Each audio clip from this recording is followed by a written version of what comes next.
კულტურის სფეროში შემეცნების შესაძლებლობის პრობლემის გადაწყვეტის პრინციპი იგივე უნდა იყოს, რაც მოიძებნა ბუნების საგნების შემეცნების შესაძლებლობის დასაბუთებისათვის.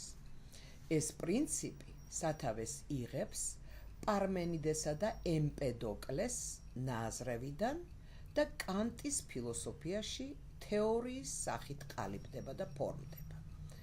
მისი მთავარი აზრი გამოიხატება ემპედოკლეს დებულებით. მსგავსით შეიმეცნება და გაიგება. ამით შემეცნების შესაძლებლობის გარანტად შესამეცნებელსა და შემეცნებელს შორის მსგავსების, ანუ იგივეობის მომენტის დადგენა. მაგრამ მოხდა ისე, რომ ანტიკურ ფილოსოფიაში წამოყენებული პრინციპი ერთგვარის მიერ შემეცნების საუკუნეთა განმავლობაში მივიწყებული იყო ფილოსოფიის მიერ, ვიდრე კენიგსბერგელი გენიოსი კვლავ არ შეუდგა ძველთაგან მივიწყებულ გზას და აზროვნებას სწორი გზა არ უჩვენა. ეს გახლდათ იმანუელ კანტი, რომლის ნაზრევში იმის გამო, რომ თავისთავად საგანსა და გონებას შორის ვერაფერი იგივეობრივი ვერ მოიძებნა, თავისთავადი საგანი Sache an sich პრინციპულად შეუმეცნებელი აღმოჩნდა. აბამაშ რისი შემეცნება შეუძლია გონებას. იმის, რასაც გონებასთან მსგავსება, იგივეობრივი მომენტი ექნება. რა შეიძლება ასეთი იყოს ის, რაც თვით გონების მიერ იქნება შექმნილი და როგორ შეიძლება ამის გაგება. შემდეგნაირად ბუნების შემეცნების მიზნით გონება საკუთარი გეგმით წინასწარ ქმნის საგნების იდეალურ მოდელებს. მაგალითად, მათემატიკაში შექმნილი წერტილის, წირის, სიბრტყის, წრეწირის, სამკუთხედის და სხვა ცნებები ასეთი იდეალური მომენტებია და მოდელებია. გონება ბუნების საგნების შემეცნებას მათი მეშვეობით ახორციელებს, როცა კანტი აცხადებს, გონება საგნებში მხოლოდ იმას ხედავს, რასაც თვითონ ქმნის წინასწარ დასახული გეგმით. კანტი წმინდა გონების კრიტიკა.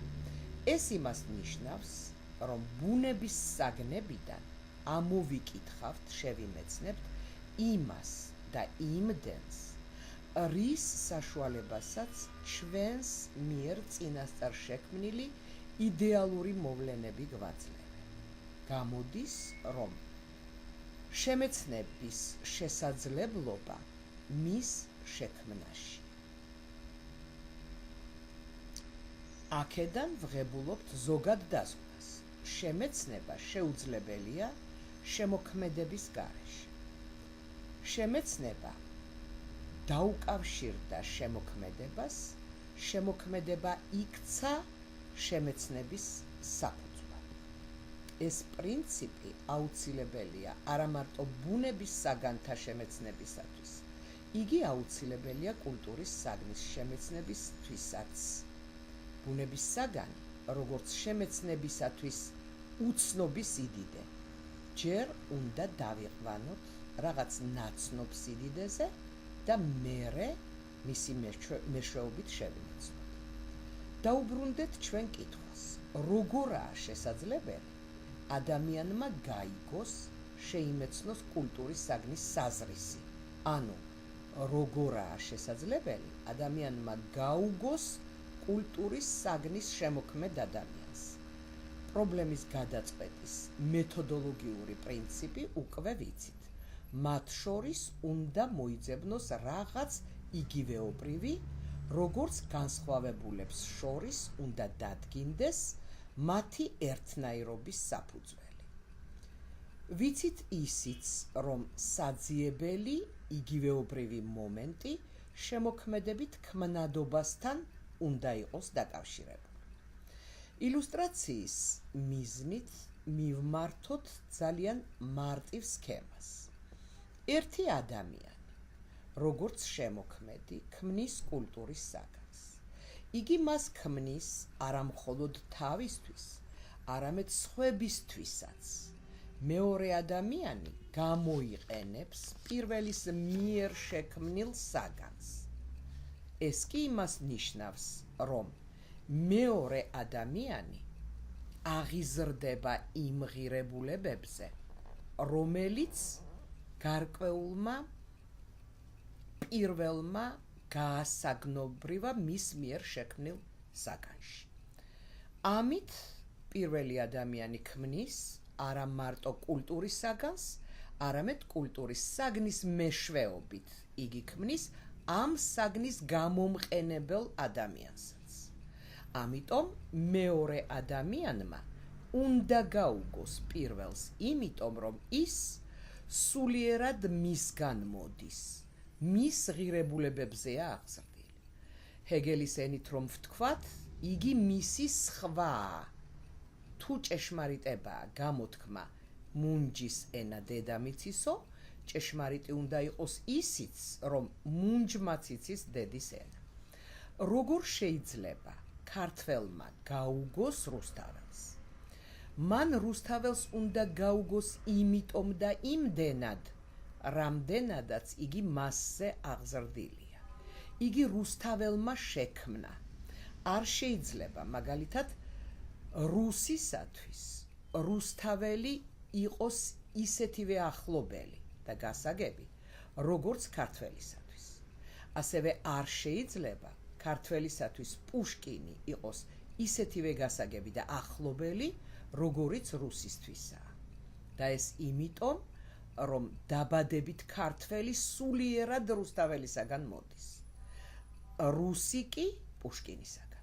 ამიტომ კულტურის სფეროში, კულტურის საგნის გაგება მაშინ ხდება, როცა გარედან შიგნით შეღწევის პრობლემა პრინციპში მოხსნილია. ყველაფერი შიგნით ხდება კულტურის შიგნით. ჩვენი სქემის ორი ადამიანიდან პირველი ქმნის კულტურის საგანს, მეორე ცდილობს მის გაგებას. ესე იგი, პირველი ქმნის კულტურას, მეორე პირველი სულიერად ქმნის მეორე ადამიანს. მაგრამ მეორეც ხომ ადამიანია. როგორც ადამიანი, იგი ქმნის თავის მხრივ კულტურას, რომელსაც პირველი ადამიანი მოიხმარს. გამოდის, რომ მეორე ადამიანიც ქმნის სულიერად პირველ ადამიანს და ასეა მთელი ერის მასშტაბით. ყველანი ერთად ქმნიან კულტურას და კულტურის შექმნით ისინი ერთმანეთს ქმნიან. ისინი ერთი მეორის შემოქმედების ნაყოფნი არიან. ამიტომ ერთი მეორის გარეთ კი არ იმყოფებიან და ერთმანეთისათვის უცხონი კი არ არიან, არამედ ერთი მეორის შიგნით არიან და ამიტომ უგებენ ერთმანეთს. ეს არაა კლასიკური რაციონალიზმის თანშობილობის თეორიის გაცოცხლება. იგი უფრო თანაშეზრდის იდეას გულისხმობს.